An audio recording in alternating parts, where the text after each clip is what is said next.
Hi guys! For today's video ay magluluto ako ng chicken cordon bleu. So tara, samahan ninyo ako. So guys, ito na yung ating giniling na chicken para sa ating chicken cordon bleu.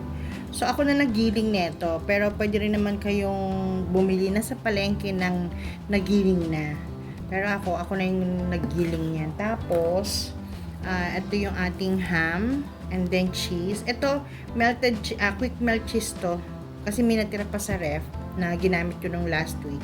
So, isasama na natin. And then, ito naman yung cheddar cheese. So, ilan piraso lang yung quick melt na yan. Tapos, ito yung cheddar cheese natin para sa ating cordon bleu. So, guys, tara mag-start na tayong magawa ng cordon bleu.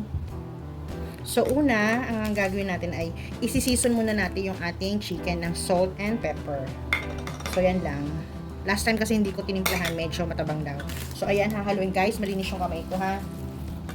Haluin na natin yan. Ito lang ilalagay natin guys. Wala nang iba. Kasi yung ating ham ay season na yan. Smoked ham. Oops. Naku, tignan ninyo guys. So, yung wishing bone, delikado yan. So, kailangan pag nagiling kayo, make sure na, na hindi nyo magsasama yung wishing bone. Delikado yun guys. Pag yun na, sa lalamungan ng kakain. Ayan. I-mix lang natin mabuti guys yung ating, giniling na chicken. So, ang ganda ng pagkakagiling ko talaga. Ayan, diba? Ayan. And then, okay na yan, guys. Ibabalot na natin siya sa, sa cling wrap. Tapos, papalaman na natin ng ham and cheese. So, ayan, guys. Ilatag na natin yung ating cling wrap. Tapos, maglalagay tayo ng ating, tansyahin na lang ninyo, guys, ha. Ayan. Maglalagay tayo ng ating chicken. Tantahin na lang ninyo guys kung tingin niyo ay okay na siya. Hindi rin maganda yung masyado makapal, hindi rin maganda yung masyadong manipis. So, ang gagawin din natin ay tansyameter. Last week gumawa na ako nito. Yung birthday ko nung nandito sa mga pamangkin ko. Pinagawa, hindi ko na-video ko kaya lang hindi kumpleto. Kaya gumawa uli ako. Ito naman ay pambaon ng mga junakis ko. Pambaon ni Kuya sa office, pambaon din ni Bunso sa school. Si Daddy hindi siya fan ng cordon bleu. Kaya bayan natin siya kung saan siya masaya. Ayaw niya ng chicken cordon bleu. So teka muna.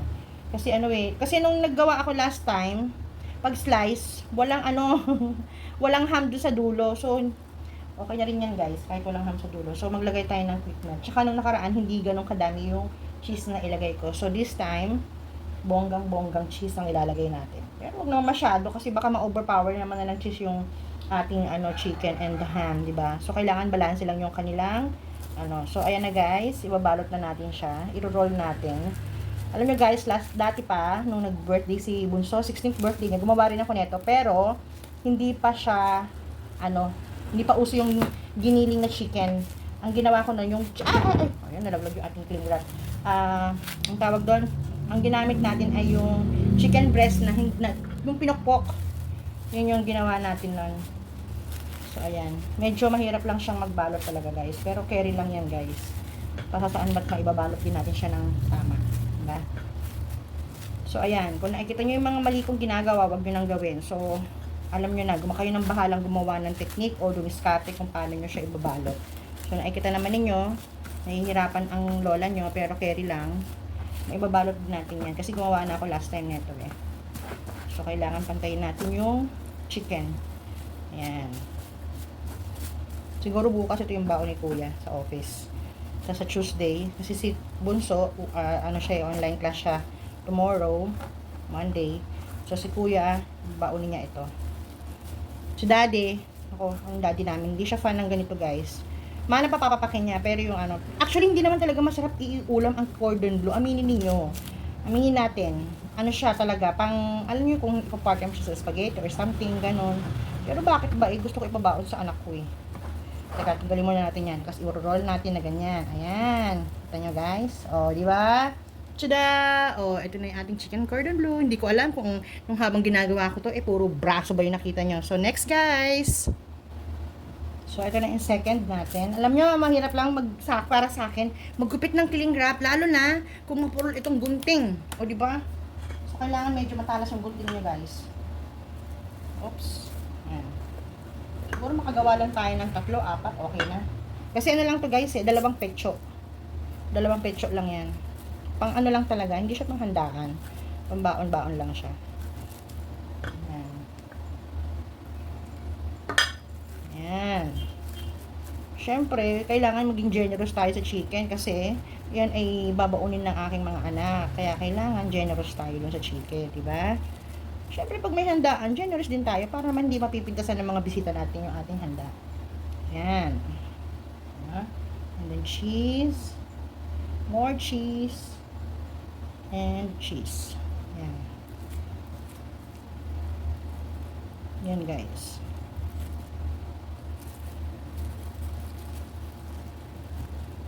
Alam niyo masyado maraming cheese. Baka lumuwa na yung cheese. Pero, ito din natin na yan.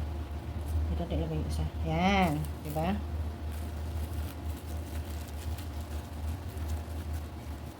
Pwede rin siguro ang giniling, ano, na baboy. Na pork.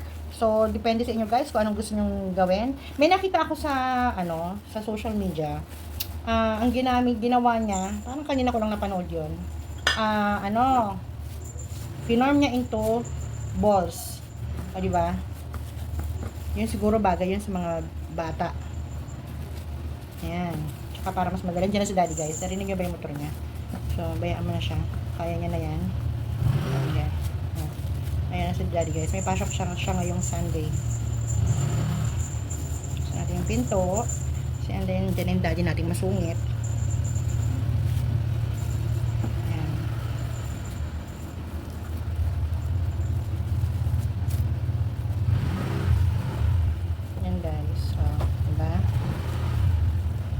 Lagyan natin to. So, ayan. Tada!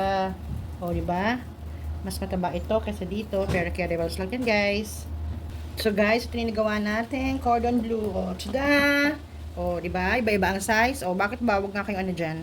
So, merong mataba. Mas mataba. Merong slim. Merong nagda-diet. O, diba? Mamili na lang kayo. So, ito bukas ay lulutuin natin para may pambaon si kuya. Tsaka si bunso. So guys, eto para lang kay kuya at para lang kay bunso kasi si daddy namin hindi talaga siya kumakain ng ganito. So guys, ayan guys, di ba? Lalagay muna natin siya sa freezer. So ayan, pabayaan muna natin siya doon. Tapos pag magluluto tayo, kukuha lang tayo. Halimbawa, kukuha tayo ng isa para kay kuya, isa para kay bunso, and then the rest stock muna natin, di ba? So kung kailan lang tayo magluluto, saka lang natin siya pagugulungin sa egg and flour, egg and breadcrumbs. So ayan guys. Tada! O di ba? Tada! Ay mali. Tada! O di ba? Ayan na yung ginawa ko, cordon bleu. O di ba? O, ganun din yung naalala nyo ba yung ginawa kong longganisa? Parang ganito din. Merong maliit, may punggok, tapos merong malaki. Pero carryballs lang, masarap pa rin yan guys. So, magluluto tayo ng babaunin ni kuya. O di ba? Piprito natin siya. Nagpapalit ako ng mantika, guys. So, tara na. So, guys, ito yung gagamitin natin. So, alam ko basic na lang ito sa inyo. Meron tayong egg. Meron tayong flour. At itong breadcrumbs. So, isasawsaw lang natin sila yan dyan. Dyan sila, guys. Tama ba yung sinabi ko? Basta isasawsaw lang natin. Panoodin lang niyo, guys. Ha? So, ito na, guys. Pinili ko yung pinakamaganda kasi babaunin ito ni kuya ngayon. Gaya na sinabi ko si daddy, hindi mahilig sa mga ganito, kaya hindi ko na siya pinagbaon ng ganito guys. Iba yung baon ni daddy. Yan. So, una, dito muna sa flour. Kita nyo ba? Sabihin nyo pag di nyo nakikita ah. Yan. Flour muna.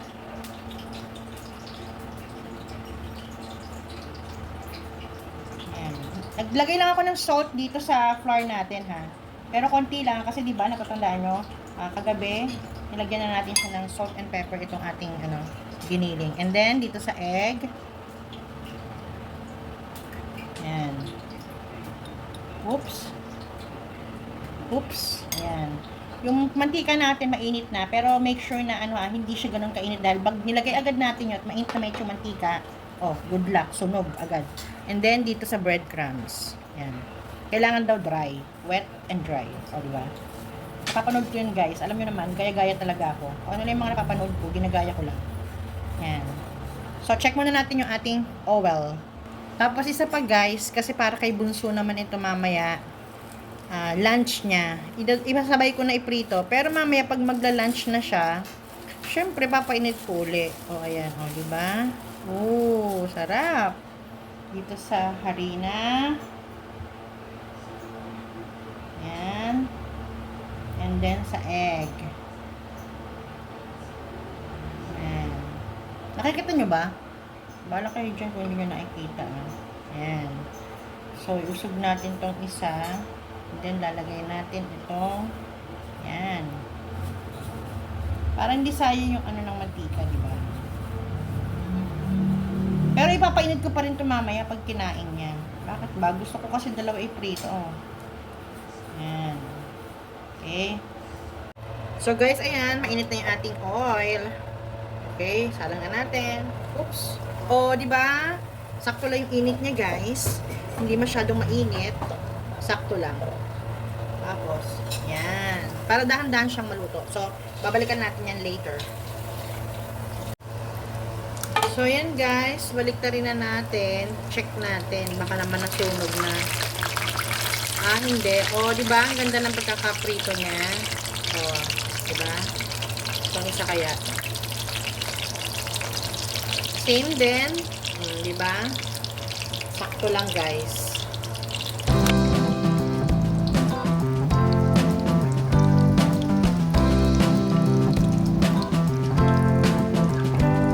So guys, check na natin ulit. Ayan. Naibiling ko na siya kanina, hindi ko lang pindot yung record kaya hindi nyo nakita. So ayan, hindi pa tuluto guys, konti pa. So ayaw naman natin pabakan kay Kuya ang hilaw na chicken cordon bleu, di ba? So,